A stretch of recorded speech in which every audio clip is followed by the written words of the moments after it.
Hi guys, welcome back to my channel. My name's Brianna and today we're with Anubish, my baby. Why did she make that face? Okay, and today we're gonna be reading scary Reddit stories.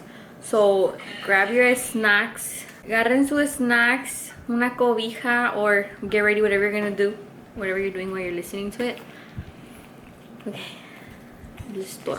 this story takes place around 2010. When I was 12, my two best friends and I, along with a few other kids in the neighborhood that were also our age, often rode bikes and explored around the neighborhood. Whenever we rode bikes, we started to notice this older white sedan around a late 90s model that would follow us around the neighborhood no matter what street we turned on. And they would always go very, very slow and never stop following us. They wouldn't turn in at any house or anything. This went on for several months, and one day one of my friends was able to get the license plate. That friend told her parents, and her parents contacted the police. The police came out and got information from us, and when they looked up the plate, it did not match the car.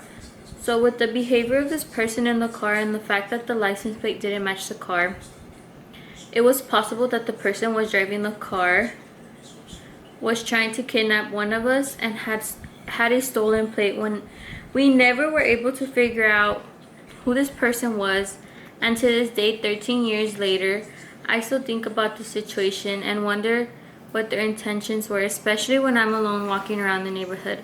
I just wonder if they're still out there somewhere, and I hope they're not stalking anyone else.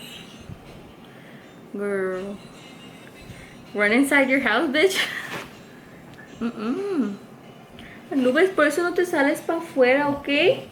Porque luego te roban, ya ves. This is another one, and it says, when I was 11 years old, I could never sleep. I was scared. Every night, strange creatures would crawl from the dark, continuing to stare at me with their beady white eyes and grin with a toothy smile. I would beg them to stop, but no matter how hard I tried, they wouldn't stop. Even got to the point when I wanted to leave my home and never come back. But one day they left, and even in my new home, I still don't see them, but every once in a while, I get a glimpse of those weird figures. Girl, good thing you left the house, whoever you are. Corky 14. Imagine you see some shit crawling to you. No, thank you. No, thank you, honey. Como dice la charibe. Okay, this is another one. My big brother used to have an imaginary brother. He would always play with him, but sometimes he would say, "Stop, leave me alone," or "No, I don't want to go to my room to play."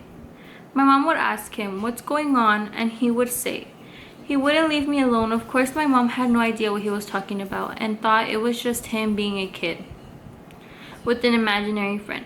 Well, the day after my brother's birthday, he had these balloons, and keep in mind, my brother is just a little kid. He obviously not so tall, so he couldn't reach the plates, knives, forks, etc.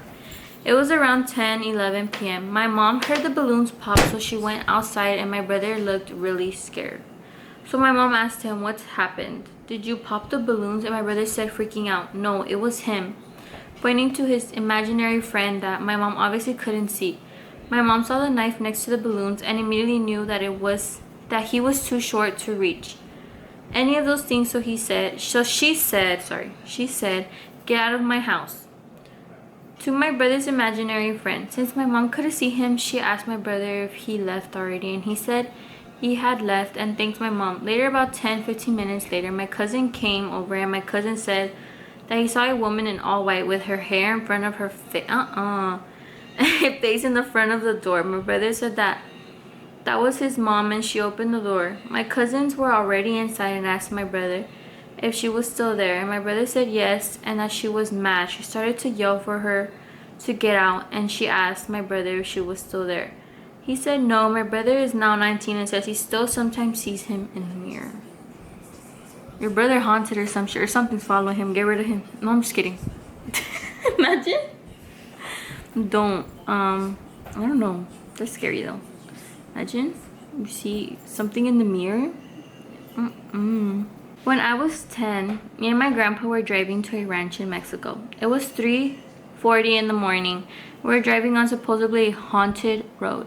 My grandpa had a blue Ford pickup truck. Anyways, my grandpa and I were just making conversation. He then said, "This road is haunted. A lady stands on the side of the road asking for rides."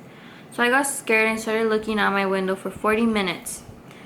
Past the sun is still going down. My grandpa keeps looking at his rear view mirror. I asked him what's wrong and he replied, "Nothing." I then look at the mirror, my heart drops and I'm just paralyzed in fear. I see a woman in a white dress with pitch black eyes in the back of our truck. My grandpa looks at the mirror once again and I'm guessing he sees it as well. He just slams on the brakes. We both just look at each other. We look at the mirrors and she was gone. Me and my grandpa addressed what happened, confirmed that we both saw her. We got out of the truck and we were moments away from falling into a deep ditch off the road. If my grandpa hadn't slammed on the brakes, we could have been dead. Ever since, we never took that road, and scariest moment of my life. Damn. So the ghost technically saved their life. Okay. This was my first paranormal experience. I was 8 or 9. It was a summer night and I was in my room sleeping.